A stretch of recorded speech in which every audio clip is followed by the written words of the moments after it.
지난 밤사이 글로벌 시장은 숨고르기를 보였습니다. 네. 아무래도 예산안 협상에 대한 불확실성과 그리고 양적 완화 축소 시점이 언제가 될 것이냐라는 두 가지 커다란 불확실성 때문일 텐데 국내 시장에도 이런 영향은 조금 피해가지 어렵긴 않겠느냐라는 생각이 듭니다. 국내 시장 전망해 보도록 하겠습니다. 우리투자증권 정우창 대리 연결돼 있습니다. 안녕하세요. 안녕하십니까? 네, 안녕하세요. 네, 우선 코스피도 2,000선 내줬고요. 6개월 만에 500선을 내준 코스닥이 좀 더 문제였던 것 같습니다. 어떻게 보셨나요? 예, 우선 전일장을 간단하게 정리해 보겠습니다. 코스피 지수는 미국 양적 완화 축소에 대한 우려감이 다시 부각되며 반등 하루 만에 다시 하락 마감했습니다. 외국인 수급이 다시 악화되는 모습을 보이며 지수 하락 압력으로 작용하였는데요. 대부분의 업종이 약세를 보인 가운데 원화 강세 지속에 따라 IT와 자동차 등의 수출주의 부진이 이어졌습니다. 코스닥 지수 역시 기관 수급이 악화되며 500선을 하회하며 하락 마감하였는데요. 종목이나 업종별로 변동성이 확대되는 모습을 보여줬습니다. 네, 알겠습니다. 자, 글로벌 증시 대비해서도 국내 증시는 거래량도 부족하고요. 상당히 더 취약한 것 같습니다. 관망세도 더 짙게 나타나는 것 같고 오늘 시장은 어떻게 흐르게 될까요? 네, 우선 전일 뉴욕 증시가 QE 축소 우려로 3대 지수 모두 소폭 하락 마감했는데요. 사실 미국 시장은 조정폭이 큰 것도 아니었고 최근 상승에 따른 자연스러운 조정이라고 판단이 되기 때문에 금일 우리 시장은 약보합으로 시작을 할 것 같습니다. 코스피 시장에 대해 요새 희망적인 이야기를 드리는 것보다는 현실적이고 약간 냉정한 이야기를 오늘 드려보겠는데요.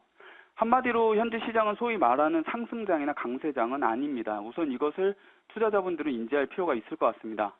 박스권으로 대응하자라고 이 시간에 항상 말씀을 드렸는데 고점에서 팔고 저점에서 다시 사면 정답인 시장 상황이라고 볼 수가 있습니다. 10월까지만 해도 주구장창이라는 표현이 맞을 정도로 외국인들의 매수세가 강했는데 최근에는 사는 날도 있지만 매도 우위인 날이 많습니다. 그 이유는 무엇일까요? 테이퍼링 이슈나 엔저, 최근에 원화 강세 등 여러 원인이 있겠지만 실질적으로 중요한 건 바로 국내 기업의 실적이라고 생각합니다. 돌이켜보면 여름에 테이퍼링 이슈가 생기면서 이머징 국가에 대한 전방위적인 공포 국면이 왔었고 한국은 이머징 국가이면서도 상대적으로 안전한 투자처로 외인들의 선택을 받았었는데요. 11월부터 시작된 기업들의 실적 시즌에서 어닝 쇼크에 가까운 실적들이 발표가 되었었습니다. 코스피의 대안으로 연초 강세를 보였던 코스닥 기업들 또한 실적이 더 나빴던 모습입니다. 그런 점들과 실적이 부진한 점들과 삼성전자와 현대차를 제외한 다른 기업들의 영업이익이 2011년 이후 계속 역성장이라는 부분이 시장의 상단 돌파를 막고 있다 이렇게 판단할 수가 있습니다.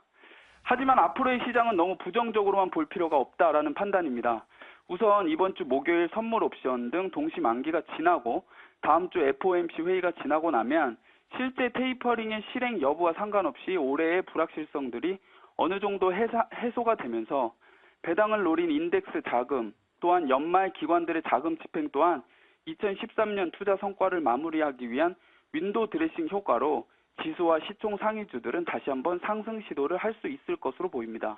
네, 앞으로의 시장을 부정적으로 볼 필요는 없다라고 말씀하셨는데 코스닥 시장을 안 짚고 넘어갈 수가 없습니다. 올해 상반기에 코스닥의 위세 대단하지 않았습니까? 네, 하반기 들어서면서 힘이 빠지더니 연말엔 정말 제대로 힘을 놓고 있습니다. 네. 앞으로 좀 대응 전략 세워주시죠. 예, 우선 전일 코스닥이 500선을 하회하며 비교적 큰 폭으로 하락 마감했는데요. 실제 장중에는 하락 변동폭이 더 컸습니다. 코스피가 상승한 날에도 상승 온게 코스닥까지는 가지 않는 모습입니다. 가장 문제는 수급인데요. 우리 시장 자체가 소외되어 있고 증시 거래 대금이 부진하면서 코스닥 종목의 매수세가 많이 약해진 것이 사실입니다.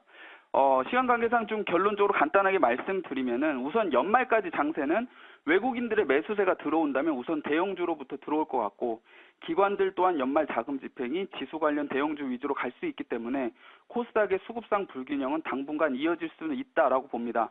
하지만 실적이 견조하고 성장세가 뚜렷한 종목들도 무차별적으로 하락해 있는 상황이기 때문에 이 시기에 선별적으로 좋은 종목을 저가 매수를 잘해 놓는다면 내년 연초 장세부터는 중소형주 수급도 크게 개선될 수가 있다라고 기대를 하고요.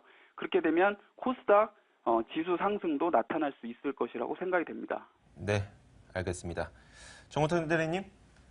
네. 시간 조절 저희가 할 테니까 시간 너무 걱정 안 하셔도 될 것 같습니다. 넉넉하게 말씀 주셔도 네, 좋습니다. 넉넉하게 말씀 주셔도 됩니다. 자, 우리 네, 투자증권 정우창 대리와 오늘 말씀 들어봤습니다. 고맙습니다. 고맙습니다. 네, 감사합니다.